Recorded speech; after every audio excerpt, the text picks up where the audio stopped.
And just like that, Dean's disappeared just as the show starts to walk the dog. He just, this is the joy of working with Dean. Hello, everybody. Welcome to the Fivestack. It's good to be with you. I hope this is broadcasting across all your various feeds, and we'll check in a second to make sure it is. But look who's here. Jacob Carsbo has joined us from... You are here, and that's good. You're now a best-selling author, which is amazing and well due and well and appropriate. And we'll talk about your book as well as all your amazing insights into what's going on in the Middle East. All of that is coming up. How are you doing, Jacob? Oh, really, really well. It's been a long time. It's good to be here again. To see you. It's good to have you here. And look, Dean's back. Hey, Dean. Hi, I just had to deal with the dog that was barking. Chances are it's going to happen again. She's indomitable. Good to see Jacob Carsbo today. Welcome to the Fivestack, everybody. And if you don't know who Jacob Carsbo is, you do. He's a best-selling author. Subverted is the name of his book. And not only is he a best-selling author, he's also a former Danish intelligence officer, UN Security Council member, and a lot of shit's going on in the world that we could use him for today. How are you today, brother? You all right? No, I'm good. And I actually used to be the top spook for the Middle East in the Danish service. So I've spent a lot of time in the Middle East and with the Quds Force, battling them in Iraq and Lebanon and Syria and all those places. So yeah, I know these guys, unfortunately. Yeah. Well, that's why. What better guy to have on the show? Yeah, exactly. I can do the jump into the 5 news, right? The top 5 breaking news. Unless, Dean, you want to ramble on about something else that's super important? Ground news. We do want to talk about ground news. I was going to say, I was waiting for you to do the ground news intro. You talked about it before because ground news is one of our sponsors. That lasts but 10 let's. seconds now. I know it's like a goldfish, but let's just start there. Because are you telling me that I start our shows with incandescent ramble all the time? Are you telling me that is that what you're doing? Is you insulting me? I'd like to think of it as a monologue of you expressing your views on inner things. frustrations. I love it. It's how I get tuned into the day's events, into the vibe of the day. I get it from you. No, dude, I'll tell you what, the Fivestack today, brought to you by our friends at Ground News, and we'll get to our friends at Ground News. Fivestack's your promo code, 40% off, by the way, groundnews.com, Fivestack, your promo code, 40% off. This Fivestack is going to be really important for everybody today because no matter what Donald Trump says, no matter the rhetoric that comes out of any press conference, and he's a nightly press conference guy now, because he is literally underwater. This thing is so out of control in the Middle East, and we'll get Jacob's intake on this. This thing is a powder keg already. It is a war he cannot win asymmetrically. It is a war that he is not prepared to fight. He doesn't have the munitions. He doesn't have the scrote. He doesn't have the reputation. And I think it's going to be really important to pay attention to Jacob today, folks, because not only was he the wazir in the Middle East. The wazir. He was the chief of the bureau in the Middle East for Danish intelligence, but he's also a UN Security Council member. So let's get into it, specifically with number 5, and let's really lean on Jacob today. And folks, I need everybody to follow him. Hit the Chiron at the top. Give him a follow. He just got his first check mark. Let's get him a couple of more because he is Sherpa-ing us with Malcolm Nance in his daily briefings, which are absolutely incredible. If you get a chance to subscribe to Jacob, subscribe to Malcolm. These guys are keeping tabs on what's going on a daily basis, and it's truly incredible content, brother. Great job. Yeah, thanks. And Malcolm is meticulous, so when he gets down in these weapon systems and how you could block the Strait of Hormuz and et cetera, he's off to the races, and it's good fun. Well, let's begin with the big breaking news then today. It's day 11 in the war in Iran. 140 people are wounded, American troops are wounded. 7 are dead. That's official count. But really, that's just part of the story. This morning, Defense Secretary Pete Hegseth stood in front of the Pentagon press corps and promised what he called the most intense day of strikes yet. The most fighters, the most bombers, the most strikes, intelligence more refined and better than ever. The Pentagon confirms 140 American service members have been wounded since the start of the war 11 days ago. 8 are severely injured right now. 7 are dead. And Tehran is not backing down. As you would know, the IRGC says Iran, not Donald Trump, will determine when this war will end. let's talk about this death count, and then let's also talk about the terms that he's using. Even, it almost sounds like a reality show, Jacob. The extreme nature of his descriptions. Everything's going to get more intense and more exciting, and the reality is you've got 8 servicemen who are now dead. Mm. Yeah, I mean, Pete Hegseth and his boss, the president, they seem to believe that wars are a computer game, and this is how they talk. And but they're only fooling, themselves, because meanwhile the Iranians, they don't really give a shit, to be honest. They don't like, of course, when people get killed, and when Mustaba's dad, the old Ayatollah, got killed, etc., etc. But they'll keep going, and it'll be more of a death cult now going forward than what it was. And that's the terrible thing, because these guys behave like a death cult, and they're not going to say, okay, we didn't mean it. Have that 450, 460 kilos of highly enriched uranium, and we'll just take it easy and eat our dates and drink our tea. But that's not going to happen. So Yesterday, sorry. No, that's all right. Come on, Steph. No, yeah. Yesterday, he mentioned that the president walked into the Trump Republican House meeting, and he said, "We've already won in many ways, but we haven't won enough." Then he walked to the cameras and said that the war is pretty well complete and will be over very soon. It doesn't look like it's actually going to be over very soon at all. He says, and then Pete Hegseth said it was only just started, and then a journalist asked Trump, "What do you mean? Is it started or is it over? Or what?" And he's like, "It's a little bit of both." A little bit of both. My brain freezes, man. Did you see that yesterday? Did you see him? It was like, okay, so in one reporter, there was one reporter that was like, "Okay, listen, dude.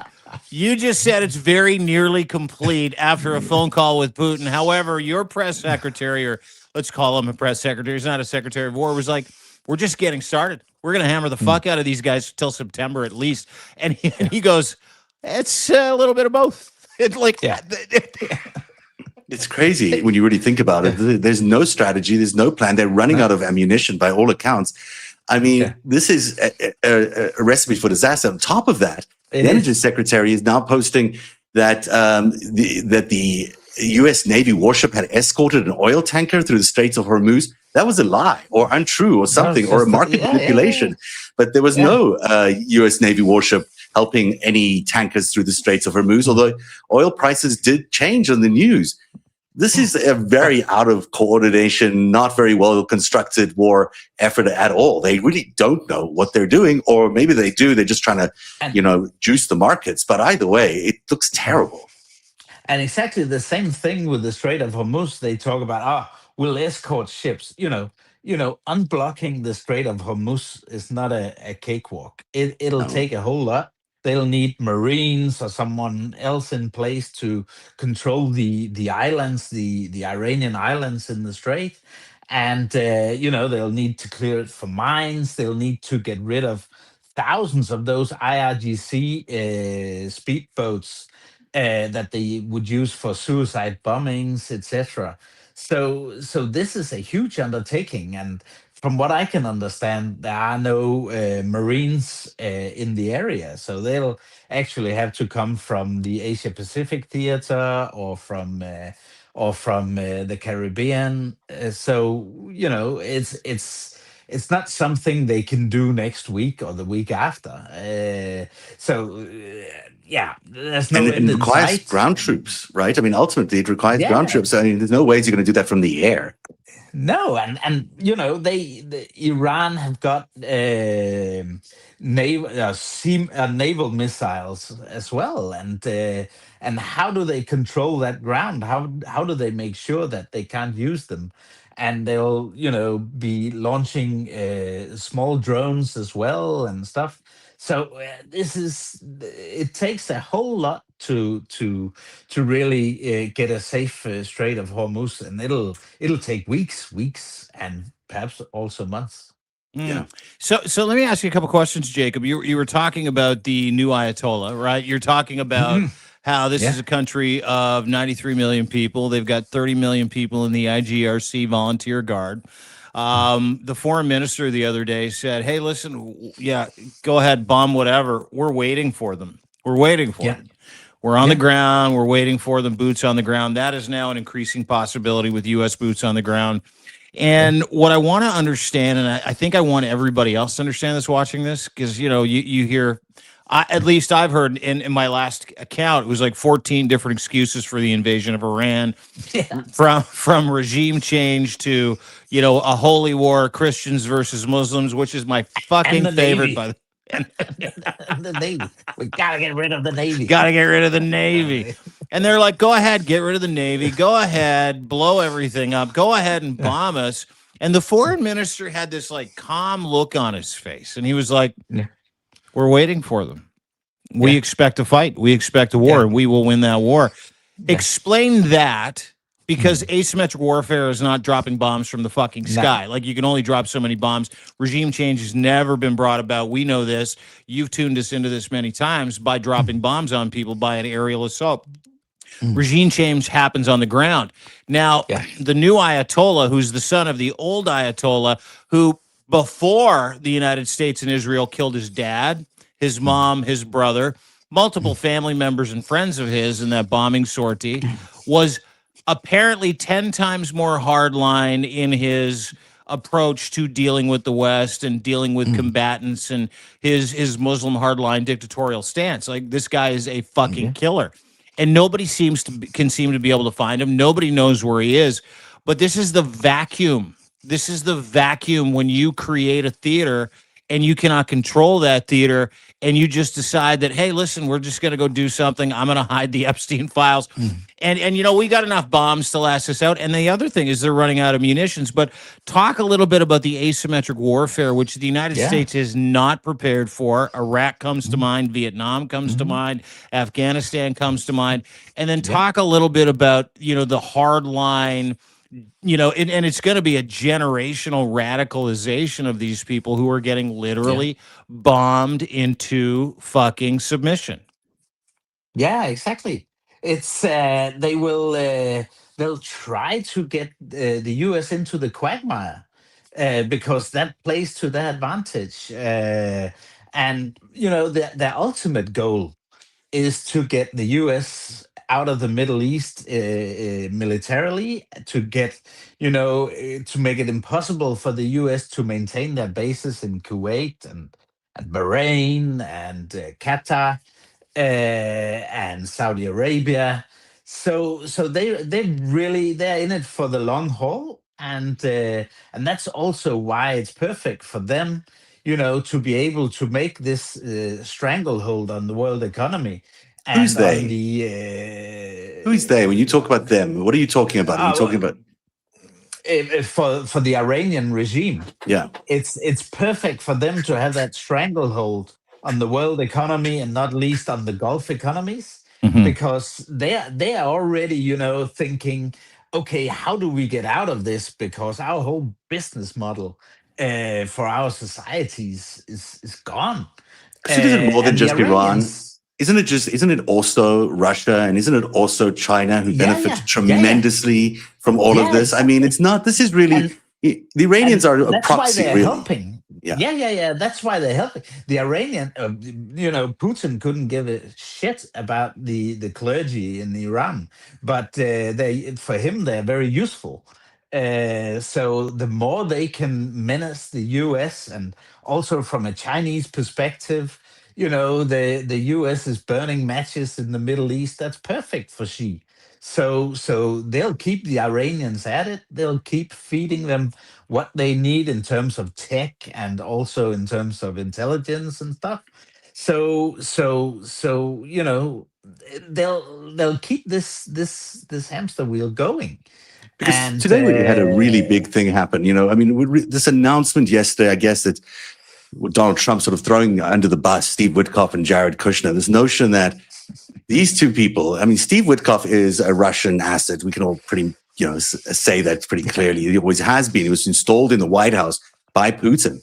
to be the what I think his official title is the Middle East coordinator, but maybe he's got some other title these days, some senior advisor capacity. And then Jared Kushner is the son-in-law. Now I wrote about this morning. There's on narrative.org where there's Witkoff, which is basically a man from the village translated from Russian, which you can loosely translate as the village idiot. And then you've got the other name that they use for Jared Kushner, which basically translates into the son-in-law. So, it sounds like a joke. It sounds like the punchline from a joke or the start of a joke. What happens when you have the village idiot and the son-in-law walk into a room with Vladimir Putin. But this is where Putin has been playing an excellent game of basically luring Donald Trump into this war. Because these two idiots really not only responsible for negotiating the other peace talks with Ukraine, but also suddenly became the experts on Iran nuclear technology in a failed talks there. And so from there, and so, they're not experts in anything, really. Of course, they're just there for Putin's, playtime. Yeah. But they've led America into this war, and they are all over the map today. We'll play you the clip in a second, but I just want to get your reaction as to these two guys who have no credentials. Steve Witkoff apparently lied about what the Iranians said to him in negotiations. And now here we are in a war, and 8 American servicemen are dead. Yeah, I just watched the CNBC interview, and it was like crazy to hear him first go over the whole problem with the nuclear negotiations and the Iranian stance, because from one perspective he's right that those 480 kilograms of highly enriched uranium is deeply troublesome, but this bombing campaign doesn't solve that problem. It'll even make the new regime under Mujtaba al-Khomeini even more dedicated to race for the bomb. Why? Yeah. Because his father made the miscalculation that having threshold capacity would deter Israel and the US. Now that has been proven wrong. So what do you do when you're in possession of almost 500 kilograms of highly enriched uranium? Then you'd race for a bomb, and rather a dirty bomb, a simple design than the grand thing, just to be able to get some kind of deterrence. So This is really, really dangerous. And I will tell you, if any one of our listeners thought that the operation to capture or kill bin Laden, Operation Neptune Spear in Abbottabad, if they thought that was complex, getting hold of that uranium is like, the most insane operation that would have ever been. It's unbelievable. Out. So you're actually saying that the world is in far greater danger of a nuclear confrontation now because the new leadership is more incentivized to get the full bomb, to actually develop the entire thing. They've only had stockpiles up until now. And that CNBC interview that you comment about it, and we'll wait for Dean to rejoin us, hopefully he will in a second, it is fascinating to me. I'll play you a clip that just was the one that they picked up on X, but he's having, it appears to me, like he's saying that he's having conversations with Putin's spokesperson that are sort of off the grid. Ushakov. That used to be the ambassador here in Copenhagen. I mean, well, I'm sure he's very good at what he does. And right now, he's playing the U.S. White House as fools with his relationship with Witkoff. I mean, to listen to this clip. Hey, Dean, you're back? You can hear us? I hope so. Yeah, I got you. Can you hear me? Okay. Yeah, you're a little delayed, but we'll figure it out as we go along here. Let me play you this clip, and hopefully it'll play with audio as I'm trying something new here. But let's see if it works. I can tell you that yesterday on the call with the president, the Russians said that they have not been sharing. That's what they said. So, we can take them at their word, but they did say that. And yesterday morning, independently, Jared and I had a call with Ushakov, who reiterated the same. So, I that's a better question for the intel people, but let's hope that they're not sharing. Let's hope that they're not sharing. Is his response? It's definitely a better question for the intel people, but I mean, it's remarkable. It's remarkable, right? I mean, that they're saying that they've assured us this is not happening, and therefore, and it's to be clear, what they're saying is that the targeting data that the Russians have alleged to be feeding Iran Yeah. to target ships, bases, you name it, in the Middle East, is not happening, according to Witkoff, because he's got the word of the Kremlin on this. Yeah. And I tell you what, if we look at how the Iranians have managed to hit, not least US radar systems, really, really expensive radar system, not least in Jordan, the THAAD system, the really complex system, that takes precise targeting data. And it would be only the Russians or the Chinese who could provide it. Right. So that's very chilling when you think about it. If they have provided all this targeting data to the Iranians, and they have all this data, there then are no coincidences when we look at the pattern of what the Iranians have managed to take out with those drones, and that's quite scary. And basically, they cleared the Middle East. Number of ballistic missiles, etc., is going down. There could be various explanations for that, but when you saw what the Iranians have managed to take out with, drones, simple drones that Ukraine are faced with each and every day almost, then and I think if I can, I want to ask you a question. But can you hear me? Can you guys hear me? Yeah. Okay.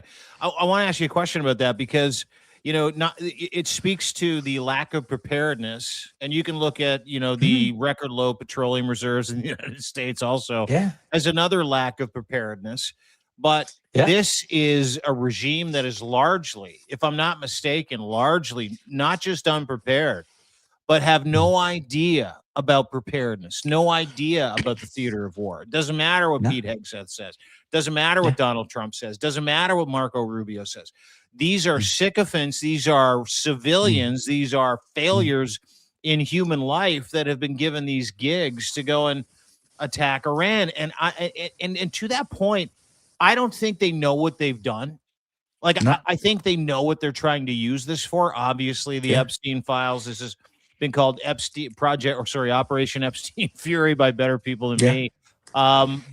But this is, from a lack of munitions to, finding out today that Ukraine offered them this cheap drone tech, $750 interceptor can take out any of these Shahed drones, knowing that 150 U.S. men and women that are serving the United States are severely or somewhat injured. And then, I hate to break it to you, Zev, that official number of dead isn't 8, isn't 7. It's more like 2022 from what I understand. Well, the official number is 8, but you're right. The actual number might be much higher. Yeah, it is. We know it is because this is a regime of liars. This is a regime of unprepared kakistocracists. This is a regime of completely useless fucking individuals who have no desire to fight this war. They're only fighting this war for hubris. Pete Hegseth thinks this war is a fucking holy war. Donald Trump thinks this war is going to stop everybody from looking into the Epstein files.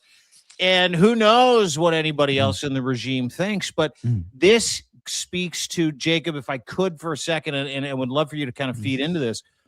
This speaks to the fact that the United States of America elected a fucking moron, a completely compromised moron, and he has hired other far more compromised morons to carry out his bidding.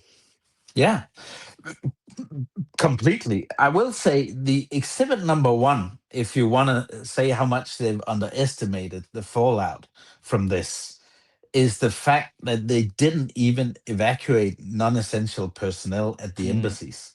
It was only in Israel. For heaven's sakes, if they had asked anyone with a little bit of Middle East experience, not even Baghdad, can you believe it? And they had completely missed this. And anyone with a little bit of experience in the Middle East knows that once the regime in Iran would feel, being to save its own life, they would just go ignite as many fires as possible, and that was logical. And anyone with experience would say that. So they've just refused to listen to people with actual knowledge, and it's just been a bunch of yes men.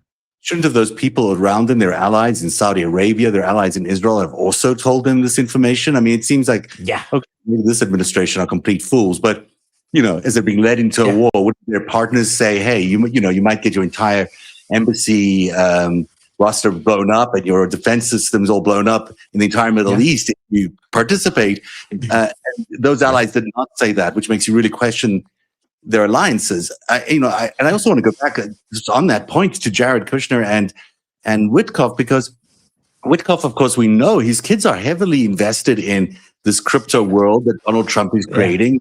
He's got a vested interest in crypto succeeding. What's going on in the Middle East could absolutely contribute to the decline of the US dollar and the growth of crypto. Yeah. Then you've got Jared Kushner, who's, $2 billion from the Saudi Public Investment Fund. He's not exactly an unconflicted character in this war. He has got huge conflicts of interest.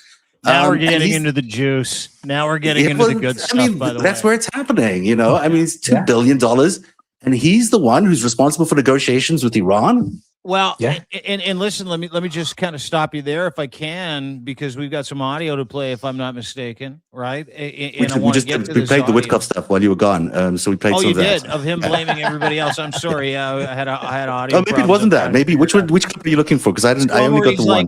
They had a feeling that they were going to come and get us first. At least that's what Steve, Jared, he's naming these guys off, and he's throwing them all under the bus because he knows this is going sideways. He knows it's a powder keg you can't put a top on again. He knows that U.S. troops are getting fucking murdered to try to help him hide the Epstein files. He knows it. That's why the SAVE Act has as part of a bill. It's like, hey, if you're military and you move, and you don't like me, you need to register to vote again, 400 times. It's craziest shit ever. But the interesting fact here, and Jacob, maybe you can shed some light on this, is that he legitimately now is saying, and he said last night, and he will say it again because he does have dementia and he is fucked in the head. He is literally saying that he went on a feeling, and that feeling was created by Jared Kushner, who took $2 billion from the Saudi fucking regime, who's going to get another $137 million in August. By the way, that's another payment that he gets from the Saudi deal that he did when he said, go ahead and kill Khashoggi. It's all good. Just give me $2 billion and I'll buy real estate all over the place for you, and we'll share in all the goods and all the riches and all the real estate stuff. Steve Witkoff, also real estate guy for the Russian mob. That's a whole other story. But now we're in a position where Jared and Steve go to Iran to negotiate in terrible faith because they know they're going to fucking attack Iran. And not only in terrible faith to attack Iran, but two of the countries that goaded the United States into attacking Iran through Jared Kushner to Donald Trump, Saudi Arabia, Israel. Now, Israel has promised Donald Trump Gaza, the Riviera of the Middle East. And Saudi Arabia has already given Jared Kushner $2 billion fucking dollars. So I'm thinking something's up here, and I would love your thoughts. I think I don't know whether the Saudis have been that active in that whole scheme, because I think they would have known, that this would end up in a mess. And you have to see, the Iranians have destroyed really the business model of Qatar, of Bahrain, of the UAE, of Kuwait, and just one example of how bad this is going to go is the fact that Dubai, they get 30% of Dubai's economy has got to do with Emirates Airlines and that whole transit hub that they've created, and all the tourism that stems off it, and that's not going to come. That's back. gone. That's yeah, I mean, gone. it used to be the party center of the Middle East, but it's no longer that, because who wants to travel there if you're going to have your hotel blown up or whatever? Can I just feed into that if I can just for a second? We literally just one thing. A couple of months ago, for instance, when I went to South Africa, I went via Doha. I wouldn't consider doing that again. No. No, no one wants to fly to the Middle East anywhere. Everything is grounded in the Middle East. Same. I had a trip to Thailand booked for April at the middle of April. I was supposed to be gone for 2 weeks. We canceled that trip because we were supposed to spend 3 days in Dubai. Yeah. Right. There's no way. And we were flying Air Emirates. We were really excited.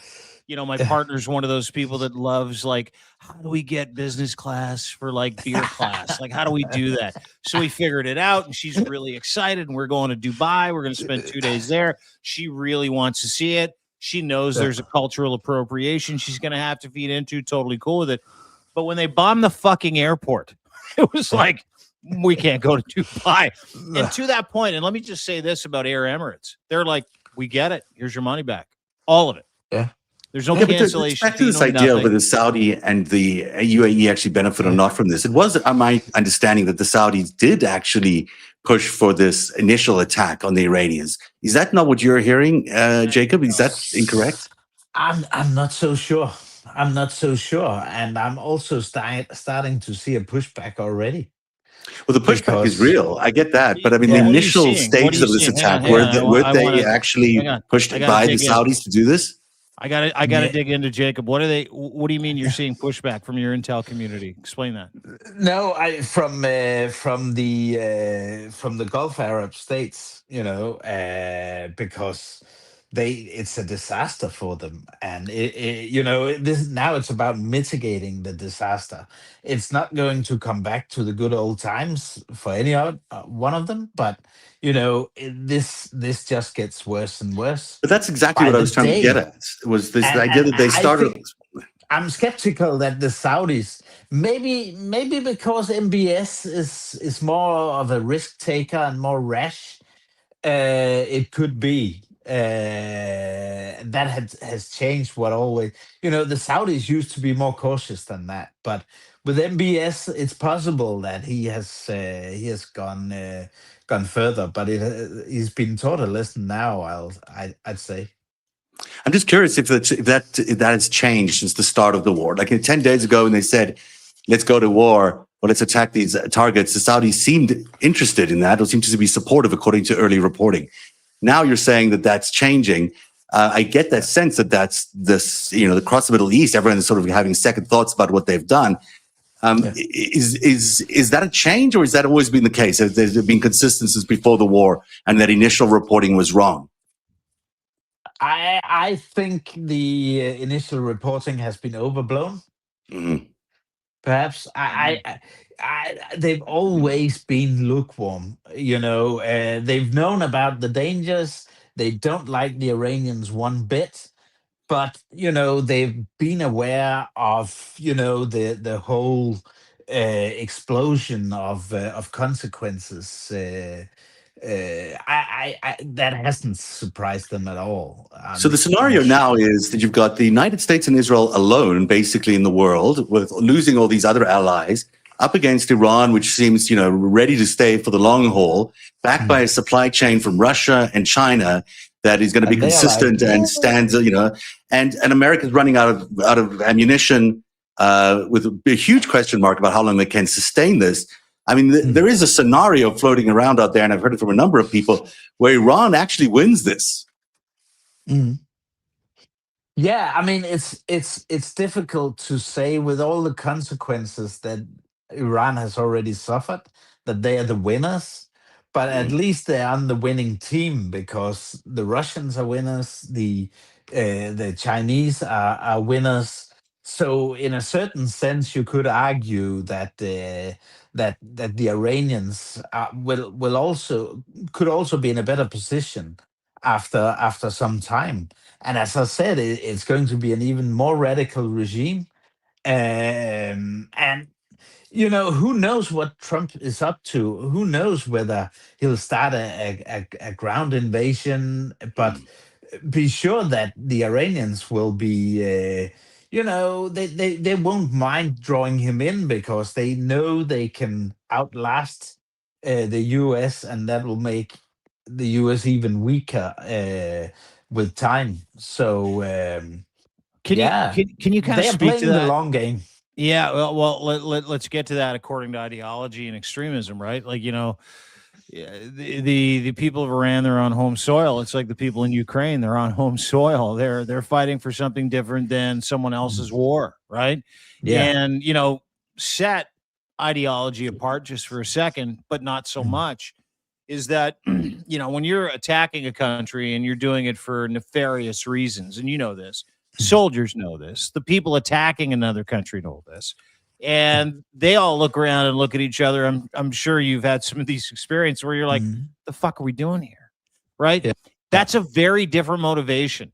That's a very different motivation for so many people that are fighting a war on behalf of their country. And to that point, we'll get Jacob back in just a second. To that point, what a lot of people don't understand is that Iran has had 47 years to prepare for this militarily.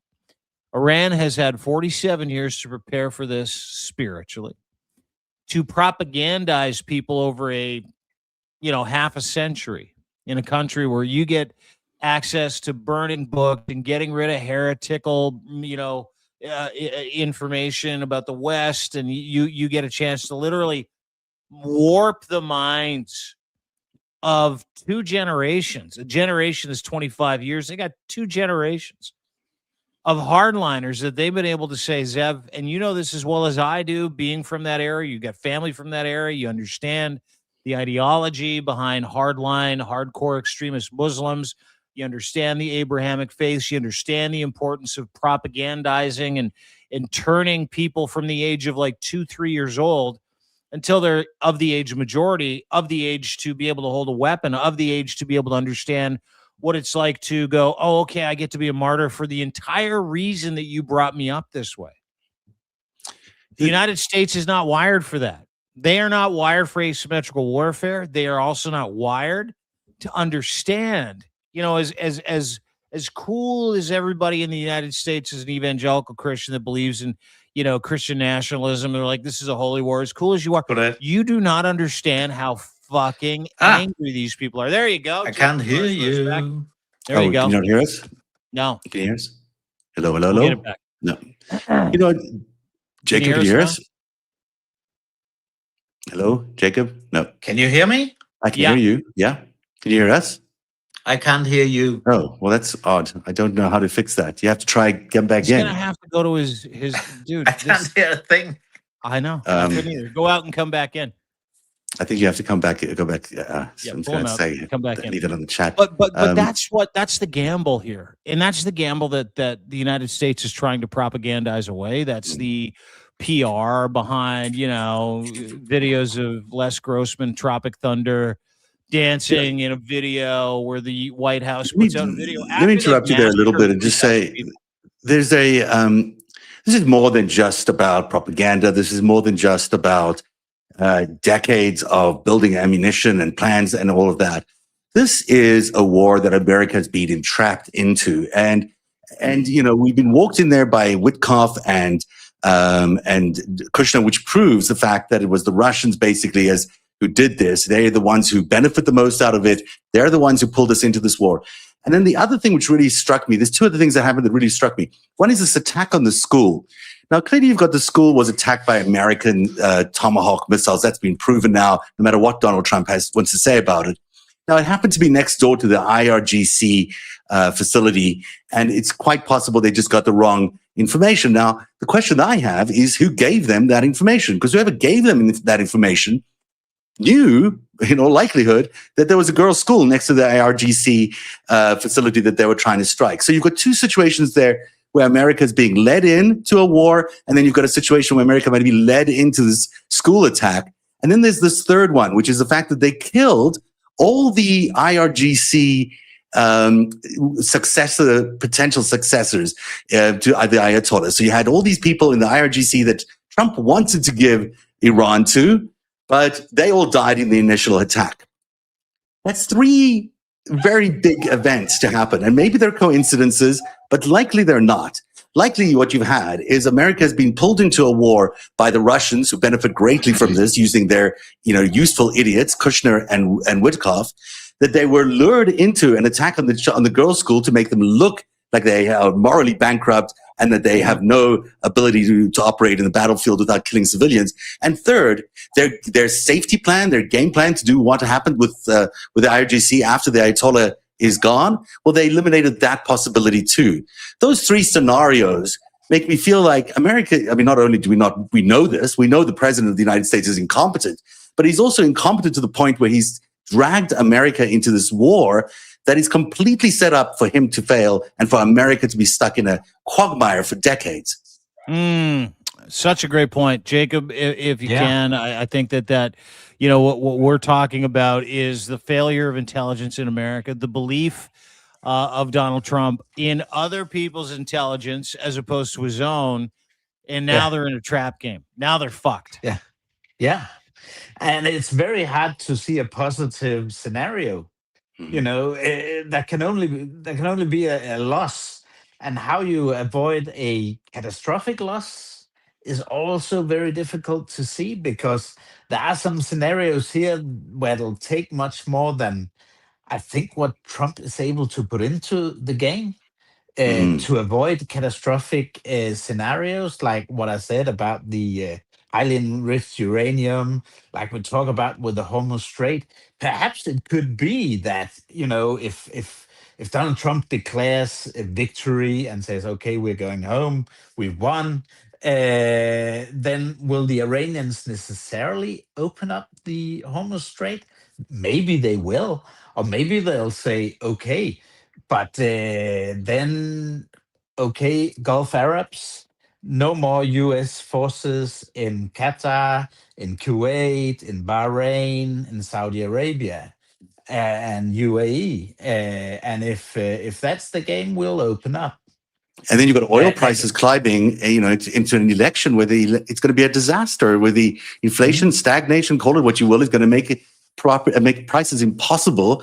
You're back in the 1970s in a Carter type oil shortage. I mean, and I think I read today that the Saudis and other oil producing countries were cutting their output by a significant amount. 3%. Yeah. This is a terrible scenario. It's like someone has took the entire America, put us into a film theater, set the place on fire, and locked all the exits. Yeah. Exactly. So, how the brain trust, Trump and his brain trust are going to handle it, we'll see. But it's. I like that you called them a brain trust, assuming there's a brain in that fucking group. It's unbelievable to me, and from an intelligence standpoint, and I am not an intelligence guy, I don't understand how geopolitics works. I understand what props up regimes. I understand what goes on in the Middle East. I think to some extent it's been a powder keg for a very long time, and someone has convinced Donald Trump that this is in his best interest. But to Zev's point, what we're seeing now with the intelligence that comes out of this war, where it's like, okay, Russia is helping target. As is, and signals intelligence with Russia, with China, helping target U.S. interests. And Donald Trump the other day was like, I don't give a shit. Yeah. And Witkoff, we have to take them at their word. He said that today. He's like, listen, I talked to Ushakov. I talked to him, and he swore to God. Like, he swore to God. But we did not give you guys intelligence to kill U.S. soldiers. Back in 2001 in Afghanistan, we underestimated the task. In Iraq, we underestimated the task. But now it's like refusing to use the knowledge that's there. And that is what is so insane. And can I ask you a question about that? Yeah. Real quick? Yeah. Because a report came out today. I wrote a piece about it at deanblundell.substack.com that 7 months ago, the Ukrainian military, who is now interceding in the Middle East on behalf of the Gulf states, the Emirates states, and the United fucking States, with $750 to $2,000 drones to stop Shahed drones, which nobody seems to be able to do, with the exception of Ukraine. And this report said that Zelensky's team went to the White House. They said, "Hey, listen, we got a PowerPoint presentation for you. You can build a 20 million drone system in the next 5 to 6 months that will protect you and your interests around the world, and we have the technology to do it." And Trump chose instead to mock him for 7 months, call him a dictator for 7 months, tell everybody we're not interested in this drone technology. And now he's literally fucking begging Ukraine to help him because the PR is so bad. Isn't that what we're talking about? Isn't that one of the greatest examples of the hubris and the not just unpreparedness, the hubris, the bullshit, the kakistocracy, the puppetry of Donald Trump when it comes to Putin's hand being immediately up his own disgusting asshole? Yeah, and one of the few upsides in this from a Ukrainian or European perspective is that this actually gives the Ukrainians leverage. And Zelensky said it the other day that we have to have serious diplomatic talks with the Arab states. We will help them, and then they also need to help us. So I think the Ukrainians will say, "Of course, we'll help you. We have the technology, we have the know-how." But then again, we take no more bullshit, and we don't take siding with Russia and shielding Russia, etc.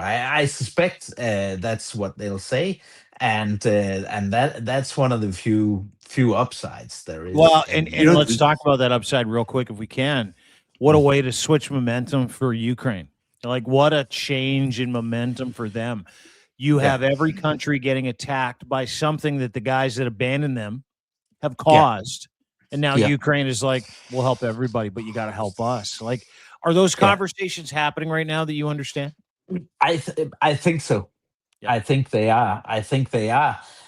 Because the Arabs are in trouble, and the Ukrainians know that it's now they have to do the deals.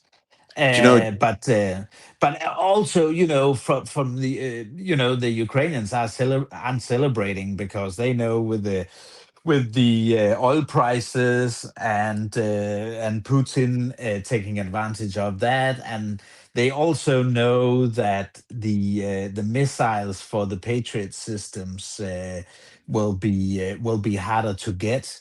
But I suspect due to the U.S. trouble now with the Shahids also, they might be able to say, okay, we give you Shahid, we get PAC-3.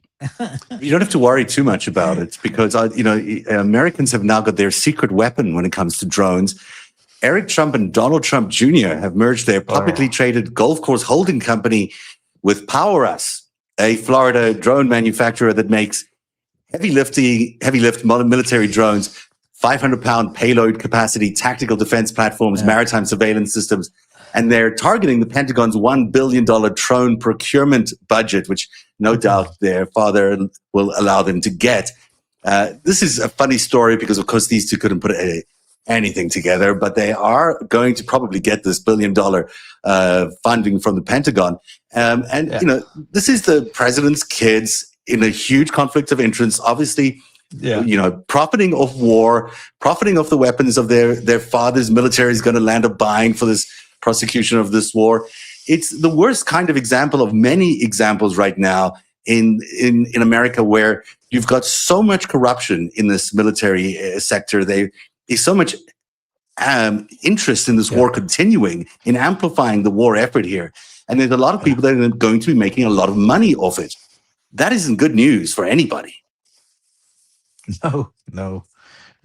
But I'm sure the Ukrainians they developed this directly on the battlefield, and these things that goes on in Trump Jr.'s head and whoever else it is, and Jared Kushner. I don't think they you don't think it's going to match up to the skill set of the Ukrainians that they've developed? Well, obviously that's just not. an excuse to funnel money to his kids. Like, and that's not going to stop, by the way. So just so you know, this organization is they took a holdco from one of their dad's golf courses and took a whole bunch of money, like hundreds of millions of dollars, and plowed it into this Floridian drone manufacturer that like, I mean, you manufacture drones in Florida, you're manufacturing them for a climate that is not conducive to Ukraine from like I don't know, let's just call it November to fucking March. Yeah. And they're like, well, we'll re-engineer it, but they have the first RFP in to supply drones to the United States of America. And in the meantime, what they're doing is they're literally using Ukraine's infrastructure, Ukraine's science, Ukraine's technology to be able to protect everybody in that space. But the organization is called Powerus. Everybody needs to be aware of it. Both Trumps, including Coke Trump and Burn Victim Trump, his two kids, Uday and Kusei. The Kusei. I used to stay in what we call the Powder Palace. That was where they kept the prostitutes for Uday and Kusei. Back It was called in the Powder day. Palace? Did you really, when you were a in wazir? Baghdad. In Baghdad, they had. Why was they it called had the like Powder little- Palace? Yeah, they had the little palace out in the middle of the lake at Camp Okay. Victory, and that was what we called the Powder Palace. There was a nice pool outside, and that was where they used to keep the prostitutes. The harem. And when Everyone needs a the harem. Allied forces came to Baghdad, you know who anchored up in the Powder Palace? The Australians. Oh. Those Australians can't trust them. They had Can't trust those guys. The HQ in the Powder Palace. Okay. That is very funny. Why the Powder Palace? Was it called the Powder Palace for a reason, or was it just a name that it got? Because that was where they kept the powder prostitutes. Hookers. The hookers. Yeah. That's The where they kept hookers, the, yeah. the I thought it was powder Iraqi like cocaine hookers. or something like that. I thought that would have been the. I don't know what else happens with hookers. Yes, I you do. plead innocent. Yes, you do. You can lie all you want, but you know exactly what happens. With hookers. Hey, listen, it's the oldest profession in the world. Let them have it. I have no completely problem applaud with it. anyone pursuing that line of work. Okay. The story is quite serious. Of course, we're facing this. The possibility now. We've had this incident in Toronto today. We've had the Toronto consulate of the United States was shot at by two people. This is miles away from the U.S. border. There's another incident that happened in Oslo.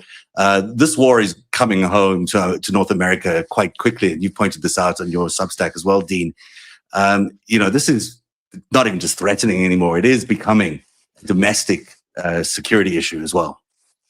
Yeah, and you know what? I think it's incumbent, and the reason why I wrote a piece about it, if you go to deanblundell.substack.com, someone shot at the U.S. consulate in Toronto this morning.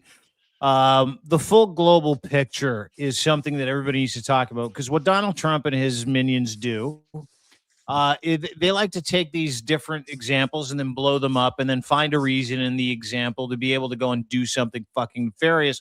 This is no different. I've been hammering away at Nick Sartor. He and I are going at it today. It's a lot of fun. Benny Johnson, all these fucking losers on Twitter, they're like, Toronto attacked us today in Toronto. Listen, let me explain something to you about the U.S. fucking consulate in Toronto. Toronto didn't attack it.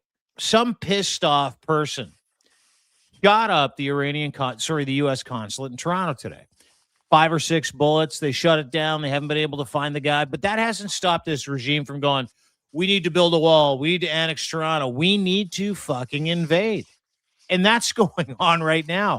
But the one thing that nobody seems to understand, and this is fucking crazy to me, is that today, this was the 15th consulate attack on 5 different continents.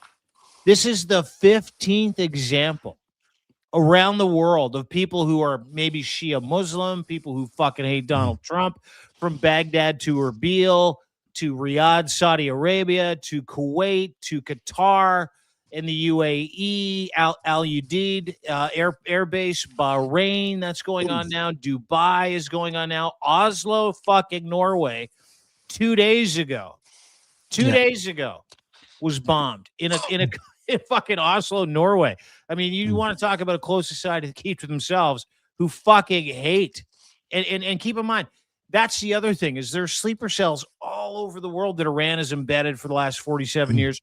And generally speaking, there are people who just fucking hate Donald Trump. Kinshasa in the Democratic Republic of Congo. That was attacked today. DRC. I mean, the DRC. Like, I don't think they ever stopped shooting in DRC. No, they don't. To be honest. But to your point, and to Zev's greater point, they're going to wind this up specifically when it comes to Canada. And I put a post about this up the other day because they're already working on it. I saw some intel the other day that was unfortunately shared with me where it's like the United States is going to try and frame Canada as an IGRC friendly country. And they're going to try and figure something out where they come after Canada in some policy capacity, in some annexation capacity. And today, Donald Trump referred to Mark Carney as governor of Canada, his governor of Canada. So I would love your thoughts, Jacob, if you can. About the spinning of these things. It's almost like the United States is welcoming these attacks on sovereign territory around the world for this reason. Yeah. Yeah, it's absurd, isn't it? And as you said, the scary thing is that what we've also seen this in Denmark and Sweden. You mentioned Norway, that the Iranians have used, criminal gangs to try to get to the Israelis and make attacks against the Israeli embassies, etc. So all that stuff is there, and the Trump administration is acting a bit like Putin would, just like getting some excuse for doing something crazy. And yeah, it's scary stuff because you don't really know. It's extreme, isn't it?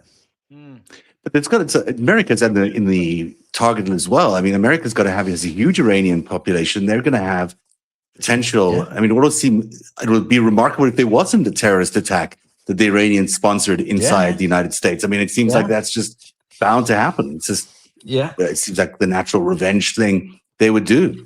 So it's not just these other countries. It's also America at home facing these domestic threats that we haven't had in a while. Do they have those sleeper cells? They obviously do. I mean, you know. Yeah. I mean, that's the thing, right? Like Iran is Iranian population is huge. Time. Yeah. Yeah, I mean they've been able to do this for many years and around the world really.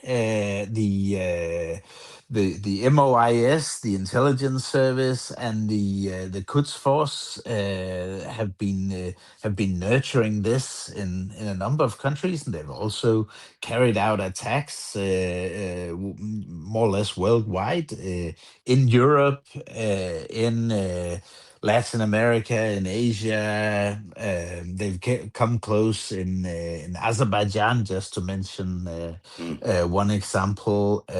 Also, so Georgia, and in Europe, in Bulgaria, in Denmark, in Sweden, in Norway, in Holland. So yeah. Right. We should talk about your book before you leave because we're already out of time here. And you're being praised for so much clarity in getting us a head start on what the intentions were in Greenland and elsewhere.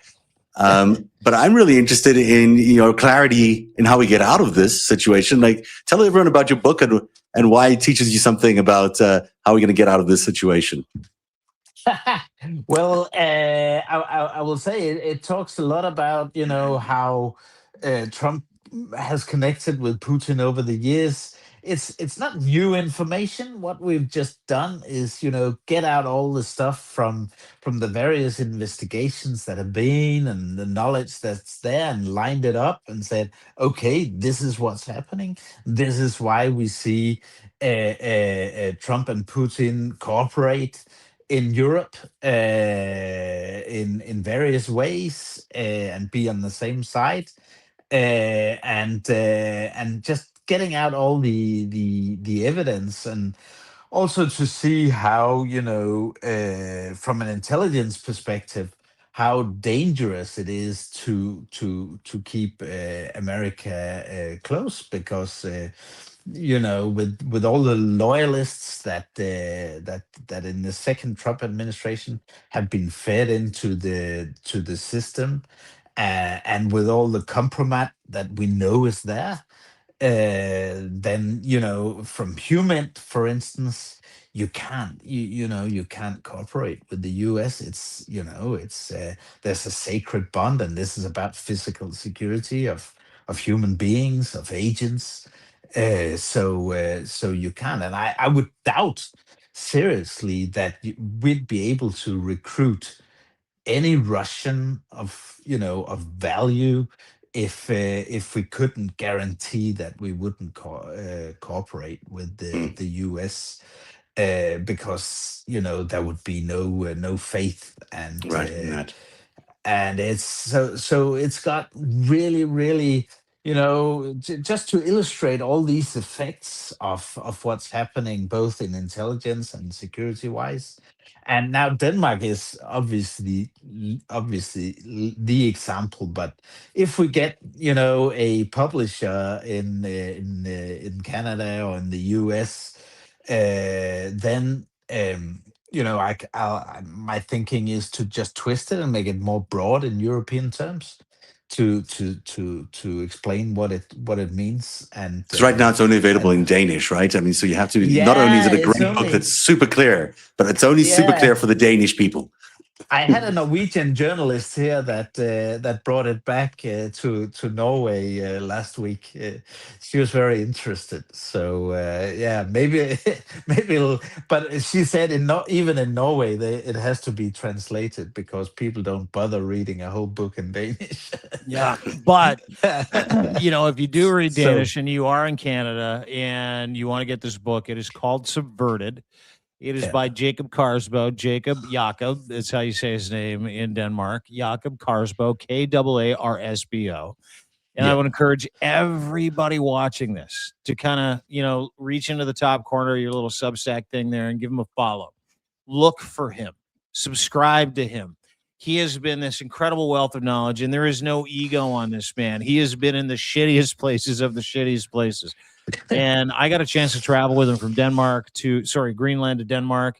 And he was so kind. He brought us to his house. He and his beautiful family served us dinner. We hung out and we watched the handball championships together. Denmark beat Germany, by the way. I just want to point that out. Very And important. you will not find a finer individual, a finer human being who's in it for the right reason. So Subverted, if you do speak Danish, if you do read Danish, go and order the book. You can get it anywhere you get books. But more importantly, no matter where you are, follow this man. He is invaluable to understanding the Middle East, invaluable to understanding what's going on in the EU, invaluable to understanding what's going on with Donald Trump. And he's one of the very few people that's taken that really fucking hard line, Zev. You know the one I'm talking about, where it's like, fuck him. Like, forget him. Let's just go do our own thing. Europe, Ukraine, let's just go do our own thing. The dude is such a hard ass. He literally got in a convoy full of a bunch of Danish people. And it's like, hey, guys, let's drive a fucking ton of cars down to Ukraine and give them to the Ukrainian military and the people I'm that doing need that them. in April again. That was amazing. That was an amazing trip that you did. Those guys are doing amazing work. Are you doing it again? Yeah, in April. Make sure you give it up to do it live with us. You report with us as you go through that trip. It Do you sounds need amazing. another driver? Mons. I'm working to do it with him. The trouble is we usually leave on a Thursday, but we can't this time around. So it'll have to be Friday. So we just have to. I don't think you should be going into Okay, war just zones. letting you know, if you but, need another driver, I'm your guy. yeah, I exactly. can drive like the fucking Dickens. Terrifying. Exactly. We'll do it. Yeah. I'll So do it tomorrow.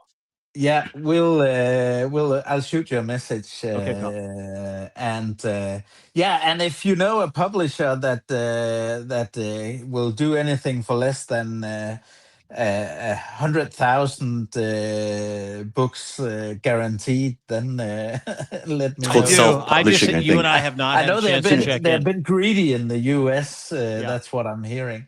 Yeah. Well, you and I will check in together as soon as we're done this call, because I do have some information. And I sent you a note this morning, Zev, just so you know, letting everybody in on my personal relationships. I sent this beautiful man a note. I'm like, dude, I am so sorry. I've been wrapped up. I had Congressman Riggleman in town last week. We were doing other business. Jacob knows what that business is. Can't talk about it right now. But this week is my week this is my Jacob Karsbo week. I just want to let you know that. I got you. Thanks. You Thanks a lot, The man. great Jacob Karsbo joining us in the Fivestack today. Jacob, thanks so much for being here. Really appreciate your time, and thanks for your great insights on everything going on in Iran and elsewhere. Really appreciate it. See you soon. Cheers. Thanks, Jacob. Jacob Karsbo. Dean, I'm keeping you behind a little bit because we just want to forget. We just want to underline something about ground news, which we have to do. Can you hear me still? Can you hear me? Are you talking about my favorite news organization? Or are you talking about Yes, the I'm talking about your only favorite group? news organization. Dude, You know, I was talking about these guys today with people in a chat. So, like, my Substack, 1 year, by the way, I want to thank everybody. It changed my oh, yeah, life. happy birthday. Yeah, thank you so much. Go to deanblundell.substack.com for the next week until the 17th. We've got 50% off annual Oh, subscriptions for new and free. Just go there, buy memberships. Doesn't matter what you do with them. I'm just so grateful. Anyway, ground news. About a year ago, I find them and I'm like, wait a second. This is like, I can tell people about where to get news. And I told people in my chat today, I'm like, hey, listen, the only news source I trust is Ground News. Go to groundnews.com. And I was a client before they became our friends, our partners here at the Fivestack. And if you subscribe today, you get 40% off. And their service is incredible. They teach you about blind spots. They'll tell you who's reading this. They'll point out the gaslighting. They just give you the facts. And in a world, specifically a post-truth society, where it's so difficult to find like people to give you real news, people that'll just deliver the facts and allow you to kind of look at it from your perspective, but also tell you, here's how this is being used. Here's why it shouldn't be used. Here are the facts. Here's the treatment. Now you're armed for the rest of your day. If you go to groundnews.com//Fivestack, you will get 40% off. There's so many people that are looking for a Sherpa in this post-truth society. And if you trust us, if you trust me, if you trust Zev, and you trust the content that we put out, groundnews.com/Fivestack. You get 40% off. it's such a good point you're making there. The story we were talking about earlier, the story about the Trump kids investing in that drone company, that's a story we found on Ground News. And it's also really interesting, when looking at the analysis on that story, there's about 36 sources who covered that story. 48% of them leaned left, 35% leaned right. And that's really true for the way you see the way the story is covered by the different outlets. Some people have very different perspectives on the story, and you can see in the way they give you that breakdown of what the left does and what the right does, how different lenses really provide a different news story to their outlets, or to their audiences. Everyone should check out Ground News, and everyone should subscribe at groundnews.com/Fivestack, and it's where you get 40% off if you use that logon and the Fivestack code. And that is the news today from Fivestack. We're a newscast, Tuesday? I guess. We Tuesday, of sorts. I guess so. Is this news commentary? I don't even fucking know what this is anymore. This is news. We're doing the news. Is this news? Are we doing news? Yeah, we're doing the news. We're just doing the news in reverse, sort of. So today we only did the one stack. We didn't even do. It often happens that way. We kind of mashed it all in there, but we got to the 5 nuanced stories, but it's all Iran. It's all Trump.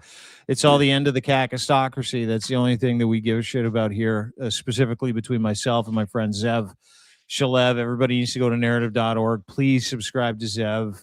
Everybody, and I mean everybody. His reporting is bulletproof when it comes to the financial crimes of the Epstein files, and we are on the precipice. We're real close to Pam Bondi actually standing in front of the cliff going, should I jump or should I not?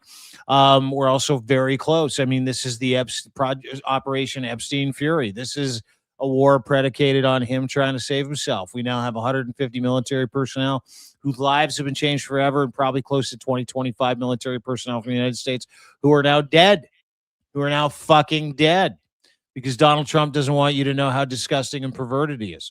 Donald Trump doesn't want you to know how he's protecting his friends. And I'll leave everybody with this. Thomas Massey was on a podcast the other day. The former MAGA guy. He's on a podcast. He's like, I got a call from Trump when I was trying to get this Epstein Act passed. And he said, I'm going to come after you like nobody's ever come after you in your life if you do this. Ask yourself fucking why. Ask yourself why. It's a fact that came from Thomas Massey. Everything we talked about today is to protect one man who is incontinent, one man who's a rapist, one man who has dementia, one man who likely now has cancer. I don't know if everybody's seen that giant chemo rash he's got on his fucking neck. Shingles or cancer. I've heard cancer. One man who is a convicted rapist, one man who is a 34-time felon, who is leading you to destruction as a country, the end of your fucking empire. So every single maggot that's out there feeding into my Twitter feed, every single person out there that's like, Donald Trump's doing a good thing. You're paying $8 a fucking gallon for gas. He's executing you in the streets. That's why we do this. That's why we exist. And I want to thank my friend Zev. I want to thank everybody for watching. You can get everything we do at narrative.org, deanblundell.substack.com. And once again, I've got 50% off subscriptions today, annual subscriptions, new and free. Doesn't matter who you are. But thank you for my first year. You've changed my life, and we're in this together.